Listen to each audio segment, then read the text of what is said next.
Don, was one of the big guys. So that when Don puts a show on the air, you don't have the minions out there saying, well, you have to change this, and you have to do this, and you have to do that, because Don is Don. So now it's the late 80s. Magnum's coming to an end, and a series of films called Back to the Future has everyone talking about time travel. Don Belisario may not have had a flux capacitor, but he was considering doing some time travel of his own. I was reading a book called Coming of Age in the Milky Way, which explained man's search for answers in the universe. Explained about Einstein's theory of relativity, it dealt a little bit with the possibility of time travel, and it also talked about a quantum leap. Einstein talked about the fact that time and space is limited. That means that you can't get into any space unless you went into somebody, into their life. Cool idea. But how do you turn this into a TV show? I could have a character leaping through time. He could be going from one situation to another every week. It kind of evolved into this interesting concept of what would you do when you got there? In every time travel show you see, oh, if we change history, you'll kill your own grandfather, you'll never be born. That's not true. We can go back and we can change anything we want in the past, as long as what we change isn't in and of itself general knowledge. So Don begins working on a concept for a time travel show.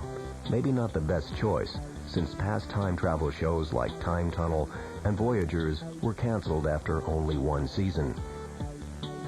But Belisario wasn't about to let that stand in his way. He created 5 rules that would allow his time traveler Sam and his guide Al to avoid the pitfalls from time travel shows of the past. Rule number 1, limit the time travel. I thought, I don't want to go back into the past too far, because to do that, the suspense of belief becomes too much with a sophisticated audience today. You have him walking around in Rome with Julius Caesar, doesn't work. And that's when I came up with the idea of limiting his ability to travel in time to his own lifespan. Rule number 2, give the time traveler an invisible link to the present. Al was a hologram, therefore Al could not interact with anyone in any of the stories. He could only be seen and heard by Sam. Rule number 3, put the time traveler in someone else's body.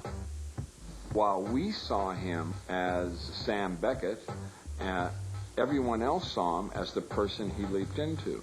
And the only time he saw himself as he looked to everyone else was when he looked in a mirror.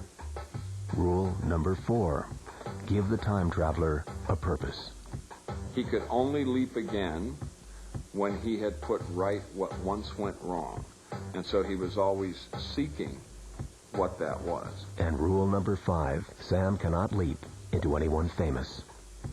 So we've got a guy who time travels through his own lifetime, talks to someone who isn't really there, can only see how others see him when he looks in a mirror, and can't leave until he fixes something that went wrong.